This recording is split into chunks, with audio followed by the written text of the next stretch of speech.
no? So yun, indexicality, ha? Then we have the templatability, no? So kailangan naka-format siya, no? And pwede mo siyang ilapat sa iba. For example, no? Ang pinakamagandang template, no? Ang pinakamagandang meme, no, so far na maintindihan nyo at maayos na template na pwede mong lagyan ng iba't ibang text. Familiar kayo, I want you to thumbs up, no? And heart pag alam nyo to.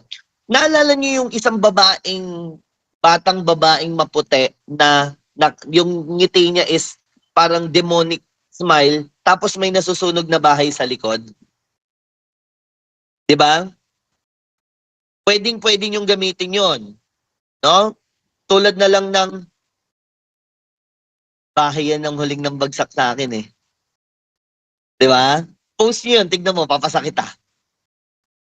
Kasi kagagawa lang ng bahay namin, ayaw ko masunog yun. No? Ano pa? No? Ganyan ako magselos. Tapos yun, nasusunog yung bahay sa likod. Gusto nyo yun? Di ba? Ano pa? Ganyan mangyayari sa'yo pag nambabae ka. Di ba? Lahat ng ilagay mo, pwede. Bakit? Kasi ang ganda nung template na meron ako. Ang ganda nung template na yon. Kahit anong gusto mong isaksak doon, pwede mong i-fit. Di ba? So, yon, wait lang ha. Hello.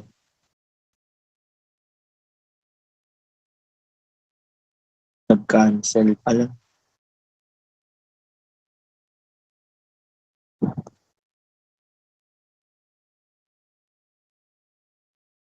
So, ayun. Sige. Next slide. So, wait lang ha, sorry. Nababother ako dito. Tawagan ko muna ha. Wait lang. Ano muna? Wait lang. Para dire-diretso ako sa lesson na abala ako eh. Wait lang.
Ayun. Sorry ha, sorry talaga. So, ayun, going back.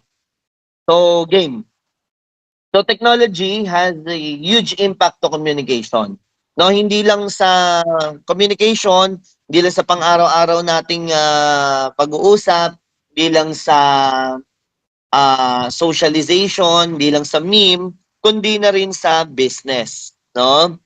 And ano ang function ng technology sa business? Sige, next slide. So, these are few, no? First one, no? Next slide po. First one is product launch, no? Or easy product launch, no? Because of Facebook, because of technology, napakadali na lang neto, no? Etong mga to actually, yung easy product launch, seminars, blog, movie reviews, yung tatlong yan, napakaswerte natin na merong social media. Bakit? Sa ano muna, sa business mo muna. Napakaswerte nila. Bakit? Because Facebook or social media endorsement is the cheapest form of marketing. No? Because wala ka namang puhunanin eh. Wala ka namang puhunan diyan. Ano lang ang puhunan mo? No? Ano lang ang puhunan natin? Wala. Magpo-post lang, magta-type ka lang. Yun na yun. No? Ano pa? Pagka may i-announce tayo, ipo-post lang natin sa GC. No? Magva-vlog tayo, kikita pa tayo. Bakit? Yung mga vloggers. Di ba yung mga vloggers natin na na pupunta sa mga restaurants, then i-review nila yung mga pagkain, makakatulong pa sa atin. Bakit? Sa movie, malalaman natin yung synopsis na, ay, ayoko pala panoorin yan. Ay, ayoko pala kumain doon, di daw masarap. Ay, 5 yung nag-review, sabi nung 4, hindi masarap. Sabi nung isa, napaka hindi masarap. Ba't ako pupunta? Di ba? So, yun yung mga ano natin, yun yung mga dapat natin consider. Ano pa? Video lectures, no? Nakakapag asynchronous yung inyong mga professor because of this, no? And if not for technology, no, 2 taon tayong walang natutunan or almost 1.5 years tayong walang natutunan. Bakit? Nung pandemic, paano tayo matututo? Paano matutuloy ang klase? 'Di ba? So napakalaking bagay ng technology sa business world natin. Now, sige, next slide. No? But there are some guidelines, no? In communicating your ideas orally, which comprise 70% of your academic and professional tasks. Now, there are 3 main elements, no, in any oral presentation, no, or in business presentation. The words you say, the manner in which you say them, and the visual report that you're going to provide. Now, it is very important for you to have visual aid. No, kaya nga napansin yun, hindi ako nagtuturo ng walang visual aid. Or magturo man ako ng walang visual aid, sinesend ko pa rin yung handouts. No? Bakit? Kasi para meron kayong i-review after or mabasa after or masundan man lang. No? Now, I'm going to discuss with you, no? I'm going to discuss with you some of the things, no, na dapat nating i-consider. Sige, next slide nga. Next slide nga po, please. Mag-alas 8 na rin pala, no? Sige, next slide. Sige, next slide. Sige, next slide mo pa. Ayan. Sige, next slide. Ayan. So, when you are presenting an idea, no? Hindi ako nagpa-report, pero I'm going to give you some tips, no? Pag magre-report kayo. When you are presenting an idea online, it is very important, no, to mind the structure and cohesion. So, unang-una sa lahat, you need to have a clear introduction, body section, and conclusion. When we say introduction, kailangan malinaw kung paano mo ipapakilala ang sarili mo. Paano mo umpisahan ng lahat? Kung ang discussion mo is about colors, paano mo masasabi sa audience mo na these are the different colors? Diba? Napakalinaw. O eto, for example, I'm going to discuss about the colors of life. Okay, colors of life. What's the great introduction for that? No? Have you ever dreamed of walking on a rainbow? Ay, wow. Bakit rainbow? Kasi colors yun, di ba? So, yun yung introduction na makakapag-catch ng attention ng tao. Ba't ako makapaglakad sa rainbow? At anong kinalaman nun sa buhay? Okay? Now, yung body section naman, yun yung i-discuss mo, yung sinabi mo sa introduction mo. No? And you know what? If I'm not mistaken, this thing should have been taught to you when you were in high school. The proper way of writing an essay is supposed to be a 5-paragraph essay. When we say 5-paragraph essay, you need to have a clear introduction, No, the first paragraph is the introduction, and then we're going to have 3 bodies, and then 1 conclusion. The first paragraph should have your thesis statement. When we say thesis statement, this is where the central idea of your essay should be found. Ano yung thesis statement? For example, yun nga, sabi ko kanina, the rainbow of life is a proof that you are existing. O, yun yung thesis statement ko. So, ano ngayon yung mga topic sentences ko? Dapat yung 3 paragraph mo, merong tigi-tigisang topic sentence na nagsusupport sa thesis statement mo. Alright? And each paragraph must have a topic sentence and at least 3 supporting details doon sa topic sentence na yon. Kaya usually ang isang paragraph is composed of 5 to 6 sentences. Dapat minimum yon. Bakit? Paano mo ma-explain yung mga dapat mo explain kung hindi ka technically mag-explain ng maayos? No, and for you to explain ng maayos ang isang bagay, kailangan paliwanag mo ng complete sentence. 'Di ba? So kaya 5 paragraph essay, no? So next, your tone must fit your audience, no? For example, ang kausap mo bata. Ako na rin nagbebenta tayo ng children's book. Nagbebenta tayo ng children's book. Paano natin kakausapin yung mga bata? Iba sa pagkausap natin sa mga magulang. Sa mga bata, hello, good morning. Sabihin nyo nga ulit, good morning. Gusto nyo ganunin ko kayo? Pag ganun ako magturo, matutuwa ba kayo? Good morning. Magpo-purposive com tayo ngayon. Ano ituturo ko? Ano tuturo ni Sir Chris? Ay, ang galing-galing naman ng mga batang yan.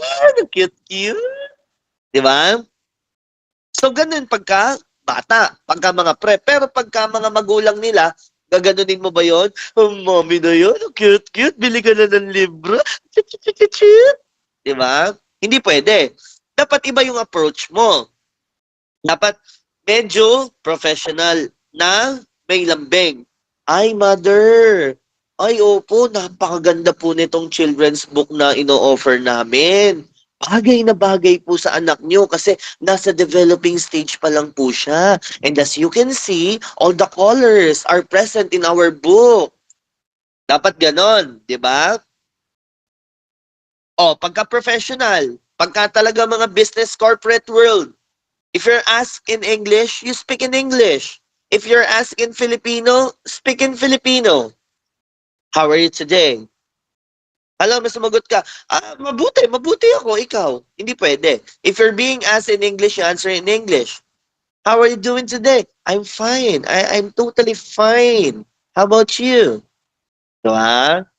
So, dapat nakadepende yun, no? Nakadepende yung tono mo sa kung paano nila ipe-perceive yung sinasabi mo. Okay? The language that you use may be formal or informal depending on the situation. Hindi pwedeng pagiging informal yung usap nyo bigla napaka-formal nyo. No? In informal conversation, you should not be caring about your friendly status with the person that you're talking to. Kahit na best friend mo pa, kahit na nanay mo pa ang presidente ng company at empleyado ka, hindi mo siya pwedeng kausaping, nanay naman, hindi pwedeng ganun. Ay, hindi pwede. Dapat pag nasa company tayo, corporate tayo. No? Actually, iniisip ko ngayon, paano kaya ako naging nakasama ko yung nanay ko sa faculty? Kasi nagturo din yon sa UP. No? Paano kaya ako nag-faculty ako sa UP tapos nandun siya? No? Paano ko kaya siya kausapin? No? Parang nasa bahay. O, paano kaya kung gano'n kami mag-usap? Me! Eh, gano'n ako tumawag sa kanya eh. Parang akong kambing. No? Me!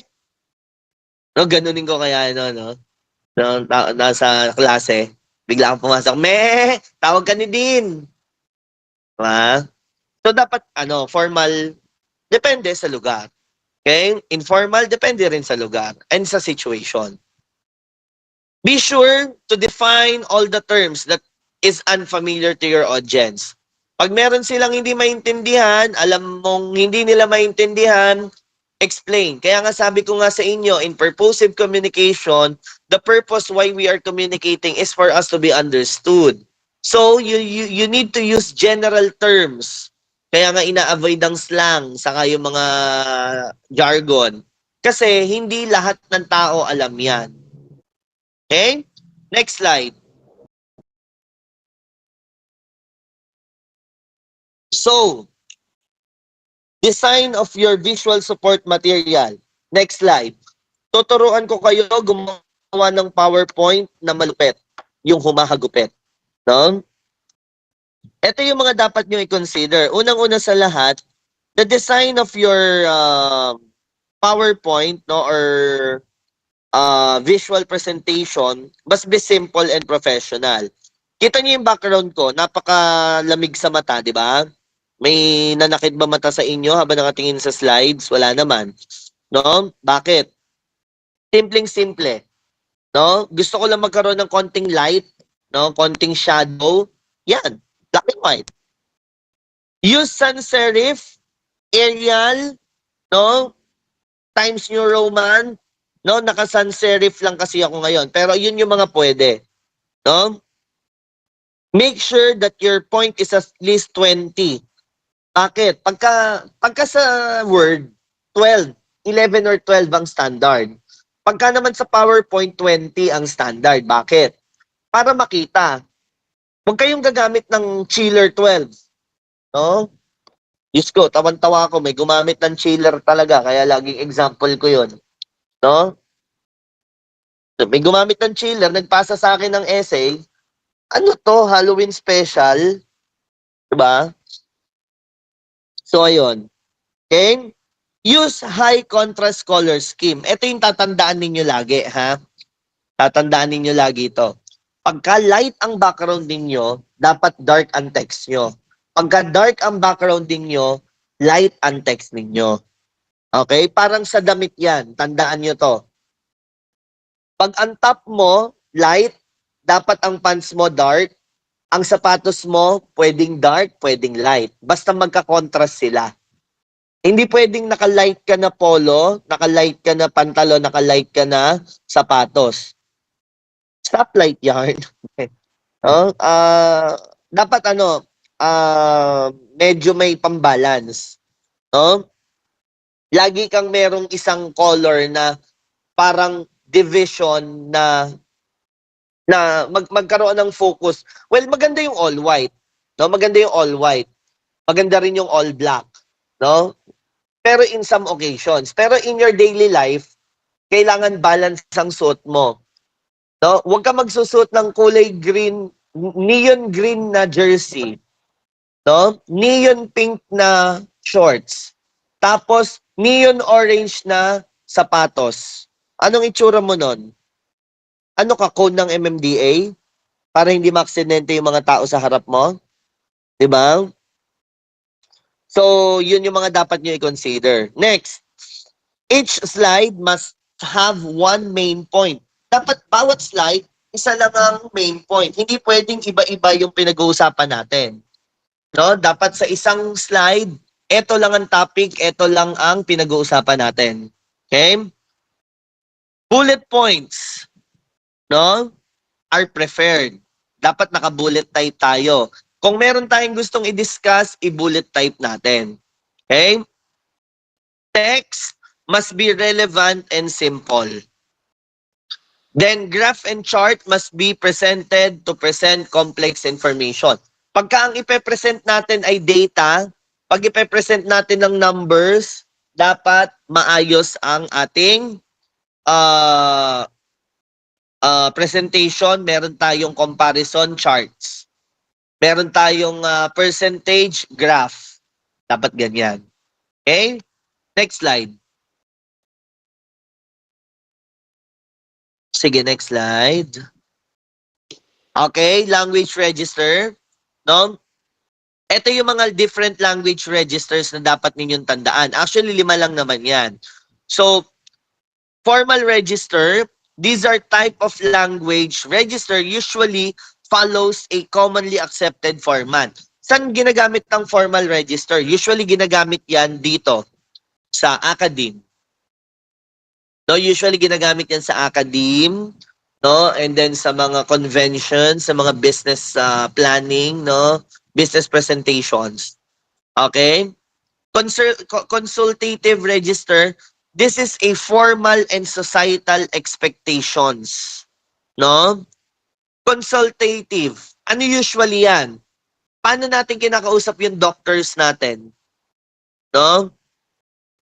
Paano natin kinakausap yung mga abogado? Di ba parang we are seeking for an advice? We are trying to put, we're not trying to put boundaries. We're trying to connect to them because we want them to give genuine explanations to whatever we are feeling right now. Yun yung consultative. Parang you are trying to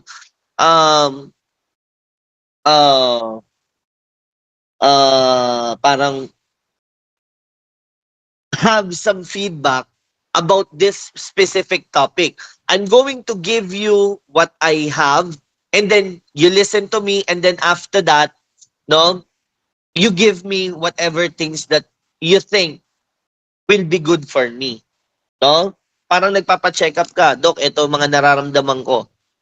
No? After that, makikinig yung doktor, sasabihin niya ngayon yung mga nararamdaman mo, papaliwanag niya. Bibigyan ka niya ng consultation. Okay? Casual register or the informal register, no, yung ginagamit natin sa peers and friends, mga slang, no, yung mga gangsta, no, yung mga words na sinasabi natin, no, yung mga kamusta ka na sa, no, yan, casual register yan, no. There are some vulgarities na parang, pangit na ito, pero okay lang, hindi ka nagagalit. Di ba? Parang, pangit ng ugali nito. No? Pero okay lang kasi casual lang tayo eh. Ganun tayo magkaibigan eh. No? But you know, one must be a member of this society for him to understand this. Yun yung sinasabi ko sa informal. No, register. Kaya nga pinapaiwasan yung slang. Kasi kung hindi ka member ng society na to, hindi ka member ng group na to, hindi mo maintindihan. Kaya we're trying to avoid it. Okay? And then we have the intimate register. Very private. Sino lang yan? Tayo. Kunwari, magjowa, mag-asawa, magnanay. Kinikwento mo sa nanay mo yung crush mo na heartbreak ka. Na heartbroken ka kasi yung crush mo may ibang crush. No? Kumbaga, yung mga ganong pag-uusap tungkol sa love. Wait lang ha.